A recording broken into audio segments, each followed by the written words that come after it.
கடந்த நாடாளுமன்ற தேர்தலில் 65 வயது உள்ள திமுக ஒரு தொகுதி கூட வெற்றி பெற முடியவில்லை. மற்ற காங்கிரஸோ கம்யூனிஸ்டோ மதிமுகவோ தேமுதிகவோ எந்த கட்சியும் வெற்றி பெற முடியவில்லை.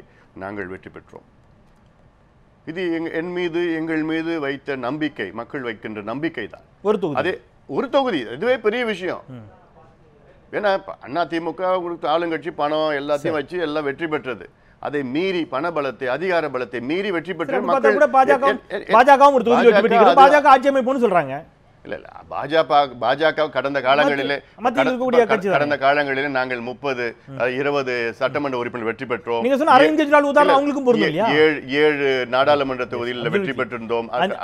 நீங்க சொன்ன அரவிந்த் கெஜ்ரிவால் உதாரணம் அவர்களுக்கும் பொருந்தும் இல்லையான்னு கேக்குறேன். பாஜக வெற்றி பெற்ற காரணம் அது வேற, அது காரணம் அது வெளியில அது வேண்டாம். இப்போதைக்கு அது கன்னியாகுமரி பொன்ராதாசன் வெற்றி பெற்றதுக்கான காரணம் அது வந்து திசை திருப்ப வேண்டாம். சொல்லுங்க பாஜக பொன்ராதாசன் எப்படி வெற்றி பெற்றாங்க? அங்க வந்து அந்த கிறிஸ்தவர்களும் அங்க இருக்கின்ற வந்து ஹிந்து 2 பேரும் சேர்ந்து அது ஒரு அதுல பிரச்சனை பண்ணி அதெல்லாம் நடந்துச்சு. அப்படி பார்த்தா தர்மபுரியில் சாதி ஓட்டுகள் மட்டும்தான் உங்களுக்கு விழுந்தது. அவர்கள் ஒரு குற்றச்சாட்டை வைத்தால் சமுதாயங்களும் எனக்கு வாக்களித்தார்கள்.